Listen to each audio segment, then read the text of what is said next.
திரு Wilson, இப்போ ஒரு அரசாங்கம் நேஷ்னல் எஜுகேஷன் எலிஜிபிலிட்டி டெஸ்ட்டு அந்த டெஸ்ட்டுன்னு கொண்டு வந்துட்டாங்க, என்டிஏ அதெல்லாம் தேர்வு முகமை. ஆனால் இதை எக்ஸிக்யூட் பண்ணக்கூடிய அடித்துவத்திலே பெரிய ஊழல் இருக்கிறது, லீக்கேஜ் ஆகிறது. ஒரு ஆள்கிட்ட ஒரு ஆசிரியர் கைபேசியில் 136 கேள்விகளில் 111 கேள்விகள் வினாக்களில் வந்திருக்கு ரிலீஸ் ஏற்கனவே. அப்போ இந்த தேசம் எப்படி சரியாக வரும்? இதில் என்ன உண்மைத்தன்மை இருக்குது?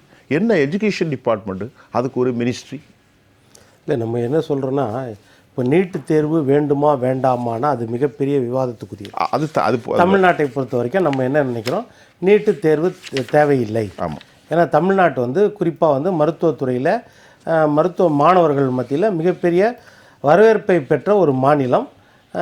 அதனால் எங்களுக்கு நீட்டு அவசியம் இல்லை அப்படின்ற கொள்கையில் நம்ம உறுதியாக இருக்கோம். +2 தேர்வின் அடிப்படையில் தான் தேர்வு நடக்கணும் அப்படின்னு நம்ம நினைக்கிறோம். அதில் மாற்றம் கிடையாது. ஆனால் இந்த விஷயத்திற்கும் இப்போ டெல்லியில் நடக்கிற விஷயத்திற்கும் இதற்கும் எந்த அளவுக்கு பெரிய தொடர்பு அப்படின்னு பார்த்தீங்கன்னா அதுதான் ஒரு மிகப்பெரிய கேள்விக்குறியாக இருக்குது. இப்போ நீங்கள் போராட்ட காலத்தில் உண்ணாவிரதம் இருக்கிறது எல்லாருக்கும் உரிமை இருக்குதுன்னா எல்லாருக்கும் உரிமை இருக்குது, அதில் தவறு கிடையாது. இப்போது காந்தியவாதி சசி பெருமாள் தமிழ்நாட்டில் மதுவிலக்கு கோரி தன்னுடைய வாழ்நாளெல்லாம் போராடி டவர் மேலே ஏறி உக்காந்து பிணமாக அங்கேருந்து கீழே இறங்கினார். அவ்வளோதான். இன்றைக்கு வரைக்கும் அவர் என்ன கொண்டாடுறோம்? இல்லை தமிழ்நாட்டில் மதுவிலக்கு ஏற்பட்டுருச்சா? அப்போது என்னென்னா, உங்களுடைய குறிக்கோள் தூய்மையாக இருந்தாலும் அதை நடைமுறைப்படுத்தக்கூடிய சாத்தியக்கூறுகள் இருக்குதான்ற ஒரு விஷயம். ரெண்டாவது, இப்போ நம்ம சோனம் வாங்சுகை பற்றி பேசுகிறோம். ஆமாம். இவர் காஷ்மீர் லடாக்கை சேர்ந்தவர். ஆமாம். அந்த லடாக் பகுதியில் பார்த்திங்கன்னா கடந்த ஆண்டு 2025 செப்டம்பர் 12 லடாக்குக்கு மாநில உரிமை கோரி மிகப்பெரிய போராட்டம் நடத்தி காலவரையற்ற உண்ணாவிரதத்தை மேற்கொண்டார். கிட்டத்தட்ட 20 நாட்களுக்கு மேலே உண்ணாவிரதம் இருந்தார். அந்த நேரத்தில் என்னென்னா, அது நடந்து 12 நாளில் மிகப்பெரிய வன்முறை லடாக்கில் வெடித்து பிஜேபியின் அலுவலகம் அடித்து நொறுக்கப்பட்டு கொளுத்தப்பட்டது. 50 பேர் கைது செய்யப்பட்டார்கள். 4 பேர் அந்த வன்முறையில் இறந்து போனாங்க, செத்து போயிட்டாங்க 4 பேர். அதில் 50 பேர் காங்கிரஸ் ஆதரவாளர்களும் கைது செய்யப்பட்டார்கள். இவருக்கு எப்படின்னா, ஹிமாலயன் இன்ஸ்டியூட் ஆஃப் ஆல்டர்னேட்டிவ்ஸ் அப்படின்னு ஒரு நிறுவனம் வைத்து அந்த நிறுவனத்திற்கு வெளிநாட்டிலிருந்து பணம் வருகிறது அப்படின்னு ஒரு குற்றச்சாட்டு விசாரணை நடத்தி அது தடை செய்யப்பட்டது. இதற்கு நடுவில் February 6, 2025 இவர் பாகிஸ்தானுக்கு சென்று வந்தார் அப்படின்ற ஒரு குற்றச்சாட்டு இருக்குது. அவர் போராட்ட காலத்தில் போராடுகிற ஒரு நபராக நம்ம பார்க்கிறோம் எல்லா இடத்துலையும். வில்சன் சார், அது தொடருங்க. இப்போ அவருக்கு பாகிஸ்தானுக்கு போனார் என்று குற்றம் சாட்டப்பட்டது. ஆமாம், குற்றம் சாட்டப்பட்டிருக்குது. அது இன்றைக்கும் சிபிஐ புலனாய்வு விசாரணையில் இருக்குது அப்படின்றது. ஆனால் லடாக்கில் அவர் 2 காரியங்கள் செய்திருக்காரு. என்ன காரியம்னா, சூரிய வெப்பத்தால் கூடாரம் அமைக்கிறது. அதாவது 0 டிகிரியில் இல்லை 20 டிகிரிக்கு கீழே இருக்கிற நமது இராணுவ வீரர்களுக்கு அந்த பகுதியில் ரொம்ப கஷ்டப்படுறாங்க. அப்போது கிட்டத்தட்ட 50,000 இராணுவ வீரர்கள் இந்த ஒரு கண்டுபிடிப்பால் ஒரு பலன் அடைகிறாங்க. ஆமாம். ஏன்னா அந்த கூடாரம் அவர் ஒரு மெக்கானிக்கல் இன்ஜினியரும் கூட. ஆமாம், மெக்கானிக்கல் இன்ஜினியர். ஆமாம்.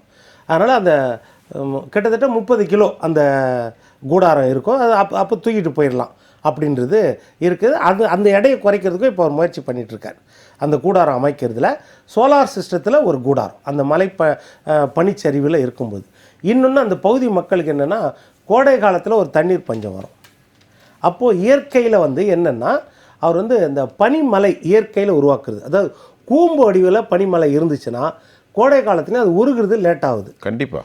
இதை அவர் கண்டுபிடிச்சி என்ன செய்தார்னா, பனிமலை, செயற்கை பனிமலை, அது கூம்பு வடிவில் உருவாக்குறதுக்கு பாறைகள் நடுவில் இது பெரிய அளவில் பாடுபட்டு இன்றைக்கு கோடை காலத்தில் அந்த மக்களுக்கு தண்ணீர் கிடைக்கிறதுக்கு அவர் ஏற்பாடு பண்ணியிருக்காரு. ஏராளமான விவசாயிகள் நன்மை பெறுறாங்க. ஆமாம், நல்லா இருக்குது. அதில் என்னென்னா, ஒரு பிலிப்பைன்ஸ் நாட்டின் ரமோன் மகசேசே விருது அது 2018 அவருக்கு கொடுக்கப்பட்டது. ரமன் மகாசே. ஆமாம். ஆனால் அது 2006 நம்ம அரவிந்த் கெஜ்ரிவாலுக்கு கொடுக்கப்பட்டதுக்கு நம்ம ஐயா வினோபா பாவேக்கு கொடுக்கப்பட்டிருக்கிறது. கடந்த காலத்தில் தமிழ்நாட்டை சேர்ந்தவர்களும் அந்த விருதை பெற்றிருக்காங்க. தென்னாசியாவின் அந்த ஒரு நோபல் மாதிரி அந்த பரிசு அது வாங்கியிருக்கார். இப்போ இந்த விஷயத்தில் அவர் என்ன அப்படின்னா, இதில் நம்ம ஒரு பின்புலம் நீங்கள் பார்க்கணும். எதனால் இது முதல் விஷயத்துக்கு வந்துச்சு அப்படின்னா, நீங்கள் இதை சேர்த்து தான் நம்ம பார்க்கணும். தனியாக சோனம் வாங்குச்சுன்னு பார்க்க முடியாது. அபிஜித் தீப்கே இந்த அபிஜித் தீப்கே கொண்டு வந்திருக்கிற காக்ரோச் ஜனதா பார்ட்டி சிஜேபி இதை இணைச்சி தான் நம்ம பார்க்க முடியும். அவர் அந்த அபிஜித் தீப்கே வந்து எதற்காக இந்த கட்சியை ஆரம்பித்தார்? காக்ரோச் ஜனதா பார்ட்டி, கரப்பான் பூச்சி ஜனதா பார்ட்டின்னு ஒன்று ஆரம்பிச்சு. அவருக்கு எது இன்ட்யூஷன்னா, அவர் வந்து போஸ்டன் யூனிவர்சிட்டி அமெரிக்காவில் படிச்சுட்டு இருக்கார் அந்த இளைஞர். இப்போது உச்ச நீதிமன்றத்தில் நம்ம தலைமை நீதிபதியாக இருக்கிற ஐயா சூரியகாந்த் அவர்கள் ஒரு அமர்வில் வந்து சஞ்சய் துபே அப்படின்ற ஒரு வழக்கு போடுறார். என்ன வழக்குனா, உயர்நீதிமன்றத்தில் மூத்த வழக்கறிஞர்களுக்கு அந்த பதவி கொடுக்கறதுல காலதாமதம் படுக்கிறாங்க. அப்போ கண்டெம்ட் ஆஃப் கோர்ட்டு, உச்சநீதிமன்றம் சில கைட்லைன்ஸ் கொடுத்துருக்குது, அதை அவங்க ஃபாலோ பண்ணல. அது டெல்லி ஹைகோர்ட்டு, அதை நீங்கள் கொடுக்கணும்னு ஒரு கேஸ் போடுறார். அப்போது உச்சநீதிமன்ற தலைமை நீதிபதி ஐயா என்ன சொல்கிறாருன்னா, இந்த சீனியர் அட்வொகேட்ஸுக்கு கொடுக்கறது வந்து it is not a promotion, அது பதவி கிடையாது, வேறுபடுத்தி காண்பிக்கிறது தான். ஜூனியர் வழக்கறிஞர் சீனியர் வழக்கறிஞர் வேறுபடுத்தி காண்பிக்கிறது தான். அதில் பெரிய இது கிடையாது. இதனால் இதை கொண்டு வந்து நீங்கள் இங்கே கேட்கக்கூடாது. ஏன்னா நிறைய போலி வழக்கறிஞர்களும் போலி சர்டிஃபிகேட் வச்சு வழக்கறிஞர் வராங்க, நிறையா துறையில் போலியாக வந்து சேர்றாங்க, அவர்களெல்லாம் நிறைய விஷயங்களை செய்கிறாங்க. அப்போது அவர்கள் வந்து கரப்பான் பூச்சிக்கும் நச்சு கிருமிகளுக்கும் இணையானவர்கள்ன்ற மாதிரி அவர் ஒரு கருத்தை சொல்லிடுறார். இந்த கருத்தை அமெரிக்காவில் இருக்கிறவர் பார்த்தப்போ இந்த நம்ம அபிஜித் தீப்கேக்கு உடனே அது வந்து மனது வலிக்குதான். அதனால் அவர் அந்த கற்பாம்பூச்சின்ற பேர்லேயே ஒரு கட்சியை துவக்கிறாராம். கரப்பாம்பூச்சி ஜனதா பார்ட்டி சிஜேபி அப்படின்றது துவக்கிறாரு அப்படின்னு அவரு காரணம் கொடுத்துருக்காரு. இப்போ நம்ம இதில் தான் நீங்கள் முக்கியமாக பார்க்க வேண்டியது, இந்த கட்சி துவக்கிறது வந்து யாருக்கு எதிராக துவக்கிறாரு? இந்தியாவின் அரசியல் சாசன சட்டத்தின்படி உச்ச நீதிமன்ற நீதிபதியாக இருக்கிறவர், அதுதான் உச்சபட்ச பதவி. அப்போ அரசியல் சாசனத்தில் அப்போ அந்த பதவியில் இருக்கிறவர் சொன்ன கருத்துக்காக அதற்கு எதிராக ஒருவர் இந்த மாதிரி வலைதளத்தில் ஒரு கட்சி ஆரம்பிக்கிறார்னா யாருக்கு எதிராக ஆரம்பிக்கிறாரு? எதற்கு எதிராக ஆரம்பிக்கிறாரு? இந்தியாவின் இறையாண்மை என்ன? இந்த போல் எத்தனையோ நீதிபதிகள் எவ்வளவோ கருத்துக்கள் சொல்கிறாங்க. அந்த கருத்துக்கள் அதற்கு பிறகு நம்ம உச்சநீதிமன்ற தலைமை நீதிபதி சூரியகாந்த் அந்த கருத்துக்கு விளக்கமும் கொடுத்தார். அது தவறாக புரிந்து கொள்ளப்பட்டது.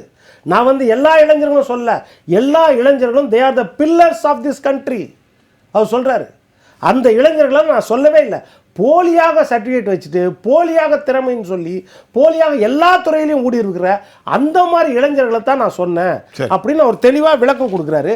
அதையும் மீறி இவர் இந்த கட்சியை ஆரம்பித்து இன்றைக்கி ஜந்தர் மந்தரத்தில் போராட்டத்தை அறிவித்து அதற்கு ஆதரவு தெரிவித்து தான் சோனம் நம்ம இவர் வந்து அங்கே வந்து உண்ணாவிரத்தில் உட்கார்றாரு. என்ன உட்கார்றாருன்னா, நீட்டை முழுமாத ரத்து பண்ணல கேட்கலாம். நீங்கள் நீட்டு இன்னைக்கு இருக்கவே கூடாதுன்னு கேட்கலாம், நம்மளும் கேட்குறோம், எல்லாரும் கேட்குறாங்க. அந்த அமைச்சர் பதவி விலகிட்டால் இதில் என்ன தீர்வு கிடைக்கும்? இப்போ ஒன்றும் ஆனால் இந்த பிப்ரவரியில் திமுக ஆட்சி நடக்கும் பொழுது குரூப் 2A எக்ஸாம் கடைசி நிமிடத்தில் உள்ளே உட்காந்து எழுதிட்டு இருக்கிறான் பாதி பேர், கேன்சல் போங்கன்றாங்க.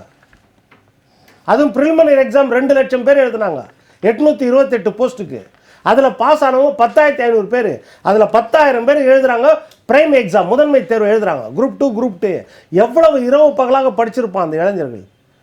அவங்க எழுதின்னு இருக்கும்போது வந்து சொல்கிறாங்க இல்லை இது ரத்து முடிஞ்சிடுச்சின்னு. சரி, அப்போ அந்த அமைச்சர் ராஜினாமா பண்ணாரா? தவறுகளை நம்ம கண்டிக்கணும், தவறுகளை திருத்த சொல்லலாம், இல்லைன்னா இந்த தேர்வே வேண்டாம்னு போராட்டம் நடத்தலாம்.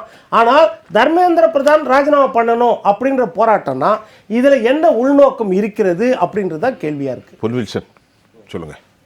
இல்லை, இப்போ நம்ம ஐயா பிரின்சிபல் சோமசுந்தரம் சொன்னது வந்து என்னென்னா, அவருடைய கருத்து என்னென்னு சொல்கிறாருன்னா, இந்த நீட் தேர்வு வேண்டும், அதாவது தமிழ்நாட்டு இளைஞர்கள் அதற்கு தயாராகத்தான் இருக்கிறாங்கன்ற கருத்தில் அவர் சொல்கிறார். அவர் கருத்தில் நம்ம தடை பண்ணலை. நம்ம என்ன கேட்குறோன்னா, நீட்டு வேண்டும் நீங்கள் சொல்லிடுறீங்க, அதில் ஒரு விஷயம் முறைகேடு இல்லாமல் அந்த நீட்டை நடத்த முடியுமா? இது முதல் கேள்வி. அந்த நீட்டை முறைகேடு இல்லாமல் நடத்திருந்தா அந்த நீட்டு தேவை எதுக்கு? முறைகேடு இருக்கும் அப்படின்னா அதுக்கு கேரண்டி இல்லைன்னா அந்த நீட்டு எதுக்கு? ரெண்டாவது விஷயம் என்னென்னா, +2 தகுதி தேர்வு எதுக்கு? அப்போது ஒரே தேர்வுக்கு 2 தேர்வு வருது. அப்போ இந்த +2 மார்க்கை எந்த அளவுக்கு அதில் இன்க்ளூட் பண்ண முடியும்? பண்ண முடியணும், பண்ணணும். கரெக்ட். 50% இது, 50% நீட். கரெக்ட். அதையும் நீட்டு கரெக்ட். நீட் வந்து தூய்மையா நடத்தணும். நீங்க சொல்ற அருமையான பாயிண்ட். இந்த மாதிரி வந்தால்தான் அப்போ அந்த கிரெடிட்டும் மாணவர்களுக்கு கிடைக்கும் அப்படின்றது ரொம்ப முக்கியம். அதனால தான் நம்ம நீட்டு வேண்டாம்னா இந்த ஃபார்ம்ல நீட்டு வேண்டாம், இந்த புனிதத்தன்மையை காப்பாற்ற முடியாம நீட்டு வேண்டாம். இப்ப சோமசுந்தரம் சொன்ன மாதிரி தனி எல்லா தேர்வுகளையும் எடுத்து ஒரு தேர்வு வரவேற்கிறது. அப்ப +2ல இவ்வளவு கஷ்டப்பட்டு எடுத்த மார்க் இதை இன்க்ளூட் பண்ணணுமா இல்லையா? அது நல்ல பாயிண்ட். ஒரே ஒரு சின்ன பாயிண்ட். ஒரு காலத்துல இருந்தது 12ஆம் வகுப்பு மதிப்பெண் நுழைவுத் தேர்வு 2யும் சேர்த்து தான் அட்மிஷன் கொடுத்தாங்க. அந்த சிஸ்டம் கொண்டு வரணும்னு நம்ம சொல்றாரு. சரி, இப்ப மான்சூனுடைய கோரிக்கை இத பத்தியே இல்ல, நாம துணையாக பேசுறோம். ஏன்னா வட மாநிலங்கள் எடுத்தாலும் பெரும்பாலும் என்னன்னா அவங்க நீட்டை விரும்புறாங்க. நீட்டு அவங்க வந்து யாரும் மறுதளிக்கல அப்படின்றது தெரியும். இவருடைய கோரிக்கை என்ன அப்படின்னா, அதனால தான் இந்த விவாதம் வந்து பெருசா நீட்டை பற்றி இல்லை. நீட்டில் நடக்கிற தவறுக்கு பொறுப்பேற்று தர்மேந்திர பிரதான் ராஜினாமா பண்ணணும் அப்படின்றது இவர் கொள்கை. ஆனால் யாரோட ஈர்க்கப்பட்டு இவர் வந்து உட்கார்ந்துருக்காரு, யாருடைய ஆதரவு அப்படின் போது, ஏன்னா கடந்த காலங்களில் இது போல ஒன்று நடந்துச்சு, அது எல்லாருக்கும் தெரியும். புனிதராக இருக்கிற வாழும் மகாத்மா என்று சொல்லுகிற அண்ணா ஆசாரே உட்கார்ந்தார். இப்ப ஆளே காணாம என்ன விளைவாச்சு? அன்னைக்கு எல்லாம் புரட்சியாளர்கள் அத்தனை பேரும் அதை ஆதரிச்சாங்க. என்ன சொல்றீங்க? சமூக போராளிகள் அத்தனை பேர் ஆதரிச்சாங்க. அந்த மேடையில் ஆர்பி சிங் இருந்தாரு, ராணுவ தளபதி கிரண் பேடி இருந்தாங்க, அரவிந்த் கெஜ்ரிவால் இருந்தாரு, மணிஷ் சிசோடியா இருந்தாரு, பிரசாந்த் பூஷன் இருந்தாரு, எல்லாம் இருந்தாங்க. எல்லாம் எங்க போயிட்டாங்க? காணாம. ஆளுக்கு ஒரு கரையை தேடி பாதி கவர்னர் பாதி முதலமைச்சர் எல்லாம் போனாங்க. அண்ணா சரி வீட்டில் போய் உட்காந்துட்டார். லோக்பால் வந்துருச்சா? லோக் மசோதா வந்துருச்சா? அப்போ என்னன்னா, நான் அதுதான் சொல்றேன், அதை நடத்துகிறவர்கள் நோக்கம் என்ன? நீட்டு வேண்டாம் என்ற புரட்சியாளராக இருக்கிற அதிமுகவோ திமுகவோ எடுக்க முடியாத ஒரு போராட்டத்தை இங்க சுமன் வாக்ஸுக்கு எடுத்துட முடியுமா? அதுதான் நான் கேட்கிறேன். ஒரு ஜல்லிக்கட்டு போராட்டம் இந்தியா முழுக்க எதிர்விச்சதுல, அது போல தென்கோடி முனையில் இருக்கிற நாம வீரியத்தோட நீட்டை எதிர்க்கிறோம்னா அதை மக்கள் மத்தியில் கொண்டு போகணும். நம்மளுக்கு வான்சுக் தேவையில்லை. சோமன் வான்சுக். நம்முடைய குறிக்கோள் என்ன? நம்மளுடைய குறிக்கோள் புனிதமானது. அப்ப நம்ம +2 மார்க் மெரிட் கொடுக்கணும். நீங்க சொன்னது பாயிண்ட். சோமசுந்தர் சார், ஒரு இப்ப இதே பிசிக்ஸ் இருக்கு, இதே கெமிஸ்ட்ரி இருக்கு, பயாலஜி இருக்கு. கண்டிப்பா. அப்ப இதை இன்க்ளூட் பண்ணணும்ல? கண்டிப்பா பண்ணணும். நம்ம அதனால தான் சொல்றோம், நம்ம வந்து மத்திய அரசு ஆதரிக்கிறோம் இல்ல சோனம் வாஸ்குக்கு அவரை குறைக்கிறோம் அப்படின்றது கிடையாது. அவருடைய எண்ணம் வேற, நம்மளுடைய எண்ணம் வேற. சரி, இதற்கு ஒரு நேஷனல் எஜுகேஷன் போர்டை கொண்டு வந்து ஆல் எமினன்ட் டிஸ்டிங் பர்சன்ஸ் அமங்க இதுல உட்கார்ந்து ஏன் டிஸ்கஸ் பண்றதுக்கு பாஜக அலோவ் பண்ண மாட்டேங்கான்? அதுதான் என்னன்னா, தமிழ்நாட்டை பொறுத்த வரைக்கும் அதை மக்கள் போராட்டமாக எடுத்துகிட்டு போகணும். உச்ச நீதிமன்றத்தில் இதுக்கேற்ற மாதிரி நம்ம வாதாடணும். எல்லா விஷயம் இன்றைக்கும் அது பெண்டிங்கில் இருக்குது இல்லை. இன்றைக்கு வரைக்கும் உச்சநீதிமன்றம் டைரக்ஷன் கொடுத்தாலும் அது ரிவ்யூவில் இருக்குது இல்லை. சரி, அப்போது என்னென்னா, இது காலம் கடந்து எவ்வளோ காலம் ஆகுது. இப்போ என்னென்னா, அதில் நடக்கிற குறைகளை நம்ம சுட்டி காட்டி, இந்த குறைகளால் நீங்கள் வந்து நீட்டை தரமாக நடத்த முடியல, இந்த குறை வந்து நீண்ட காலமாக ஒரு குற்றச்சாட்டு வந்து ஒரு சந்தேக பார்வை IAS IPS தேர்வுலேயே இருக்கு. ஏன்னா வட மாநிலங்களில் இது வந்து ஒருவேளை லீக் ஆகுதோ இல்லை இந்த தரத்தை அவங்க ஃபாலோ பண்ணுறாங்களோ. சார், பீகாரில் நீங்கள் பார்த்தா தெரியும், அந்த எக்ஸாம் ஹாலில் கம்பை வச்சு கோரிக்கை கொடுத்துக்கிட்டு இருக்காங்க. பீகார்ல என்ன நடக்குது பார்த்தோம்ல.